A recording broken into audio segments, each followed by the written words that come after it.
Banjo-Kazooie, Battletoads, GoldenEye 007, Viva Pinata, Donkey Kong Country. Those names, if you grew up with Rare, mean something to you. The games have a certain weight to them when they're brought up because the discussion is carried by such passion, driven by emotions of happiness, nostalgia, and respect. After Viva Pinata and Banjo-Kazooie Nuts and Bolts, Microsoft relegated Rare to the guillotine known as the Kinect. To gamers around the world, the old Rare we knew and loved was dead. In 2015, Rare stopped us in our tracks and unveiled their new vision, Sea of Thieves. After the wonderful Assassin's Creed 4 Black Flag in 2013, pirates were in, but no one was taking the idea anywhere, and that's what excited us the most about Rare's new voyage. In Sea of Thieves, it wasn't Rare telling us to play their story, it was Rare saying they want to build around yours. You be the pirate you want to be with the tools we give you to do it. It's the definition of a sandbox game, a game built around player experiences. Sandbox games are dangerous though, as the players playing in the sandbox might be complete dicks and fling their feces all over the place, something I found incredibly rude as a child. There also needs to be enough toys in the sandbox to make it enjoyable at all. There's a certain magic to be found in these games, as it's incredibly rewarding to see how far you can take the toys to invent your own fun. So is Rare's sandbox found sailing the seven seas an entertaining playdate with one of the world's best game developers? Or are the seas far too shallow to wade through? Here's our review of Sea of Thieves.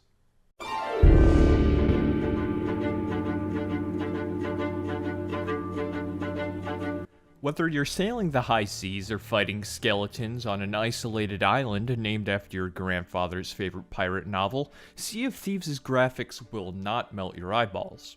That's not to say they're bad by any means, just nothing to write home about. What you should be writing home about is the overall aesthetic of the game.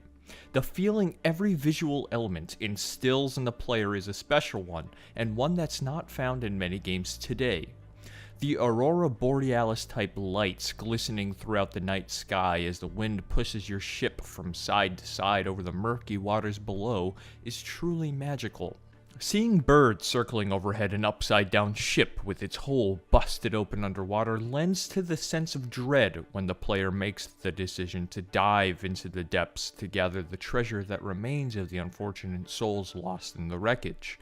The small details of the sloop or galleon in which you reside in, such as the gold handles on the ship's wheel or the cracks in the wood on the ground, makes every ship feel genuine and lived on.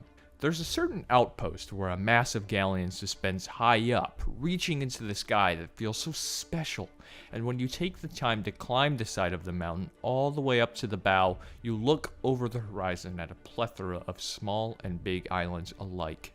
You really feel the artistry Rare put behind every island, plant, animal, ship, skeleton, or wave that fills the ocean. The water in particular is the game's most valuable asset, as it's the one you see the most. It fills the screen 80% of the time you're playing, and the way it moves and flows makes that percentage bearable. You'll log into the game and stare at the water sliding onto the beach and the waves out on the horizon rolling over one another with an incredibly natural motion. The lighting is another contributing factor to the visuals. The god rays beaming through the gaps in the swaying trees, or the way light refracts while under the ocean is stunning. Another small detail within the confines of lighting is when the red ruby on a captain's chest hits the sun, a red light reflects off of it as it would in real life. I play with my rubies outside all the time, I know what it looks like. A personal favorite moment of mine was while I was on one of the smallest islands in the game, digging for a lost treasure, and the sound of thunder boomed behind me. When I turned to face the opposite direction, a wall of black was looming ever closer by the second. As you would in real life, I saw the shadow of rain falling and lightning cracking, drawing near. Finally, the first light drizzle began to fall, and the boom of the thunder got ever louder until finally the drizzle evolved into torrential downpour, and the ocean was littered with splashes. What seemed like a beautiful retreat plundering someone else's lost valuables ended up pitting me against Rare's version of the perfect storm, and by God did I want to be in the center of it.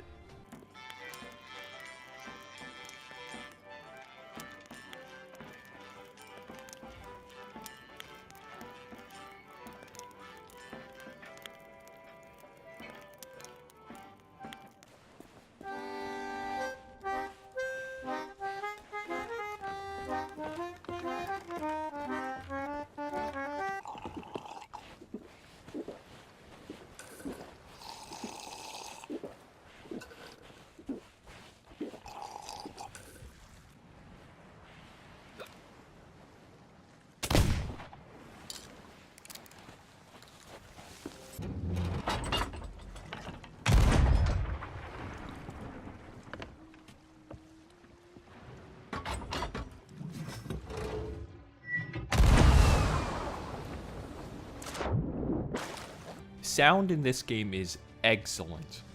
When you take a sip from the grog, you hear the gulps and belches of your disgusting sailor. When you drop the anchor prematurely, the ship winds back with the creaks and cracks of the wood being strained. Everything you do as a player has a sound, and it's perfect. You could be on an island all by yourself when suddenly you hear the earth cracking around you as the rattle of bones reverberate around, notifying that Skelly Boys have arrived to take your soul. As a pirate, you have 3 instruments: the concertina, the fiddle, and the hurdy-gurdy, each of them playing a very limited number of songs. I would have liked more variety within the music, as it gets a little grating hearing the same tunes day in and day out, but when they're played, it's with a strong cadence. The non-diegetic music present is pretty good, though nothing exceptional. While in a fight with skeletons, heavy drums and sharp clicks form cohesive melodies that invigorate you until you realize you're hearing the same song you just heard 5 minutes ago. Voice acting wise, there really isn't much, but when it is present, it's serviceable, with one standout in particular: Chris. Chris is a simple man in a dangerous world. Chris is lonely. Chris needs a friend. I'll be that friend, Chris. I'll be your friend. On a serious note, I want to be Chris's friend. Whoever voice acts this unloved, unwanted outcast needs a raise, and I really wish every other vendor in the game had the same vocal distinction when confronted. Other than Chris, everyone sounds on par with what you'd expect for a bunch of disgusting, gross slime balls out on deserted islands.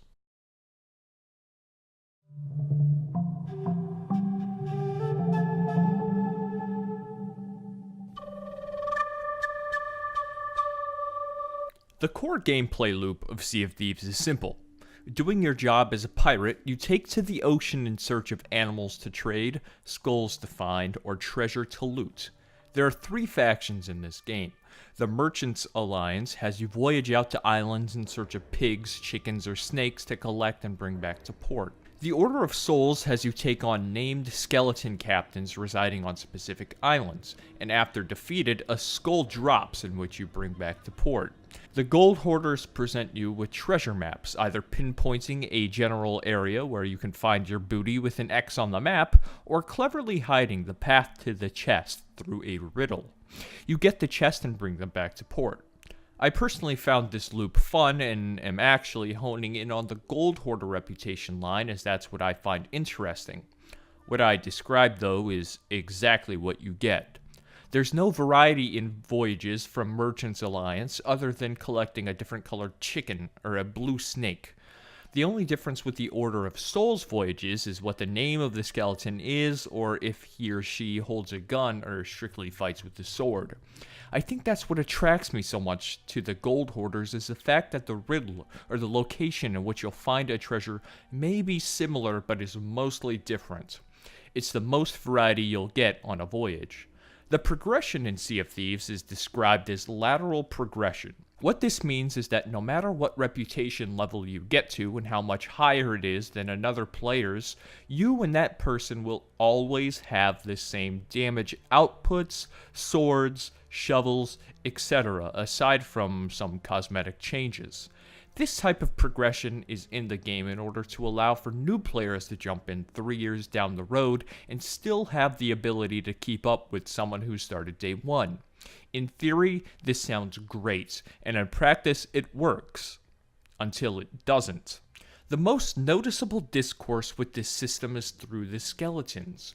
Your weapon stats stay the same as skeletons get more and more health with each variation, making the skeletons annoying bullet sponges. Why should the skeletons' levels raise if you never do? This causes players to go out of their way and find ways to quote-unquote cheese the enemies. Maybe it was Rare's intent for this, but the way it's presented makes it seem unrewarding and ignorant from a game.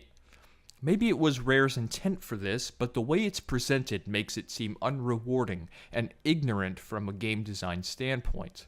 Lateral progression also brings up another glaring question. What's the point? For me, the point is to build reputation, gain money, and spend the gold on cool-looking outfits and weaponry laced with gold. I'm also my own human being, so someone else isn't going to be pleased with getting something that doesn't function any different than what it did before. What this then leads to is a complete disparity in playstyles. I want to play this game as intended, play as my own pirate. Other people want to play this game to kill people, and that's all.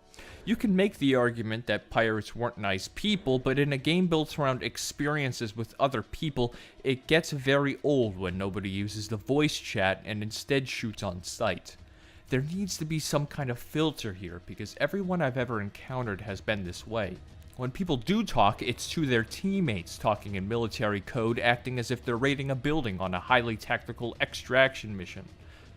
All interaction is funneled through kill or be killed. So what makes people do this? In my experience with the game, I believe it all boils down to the fact that this lateral progression doesn't present any risk-reward, which would then be attributed to gold. Gold is strictly used to buy cosmetic items, and when players don't feel engaged with the items they are spending gold on, then the gold they acquire is useless. Death is also a big reason as to why people do this, is there's no consequences. You get killed, you go to a ghost ship for 30 seconds, and then respawn just in time to get a quick kill in before death presents herself once more.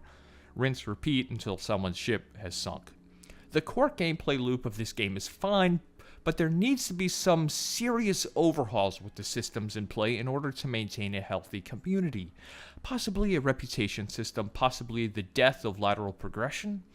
Something in order to keep the 7 Seas fun, unique, and tense. It feels like Rare has bottlenecked themselves in terms of where they can go with the future of this game without completely altering their core philosophy behind it. I am a believer in lateral progression, but Rare really misses the mark by a wide margin on this one.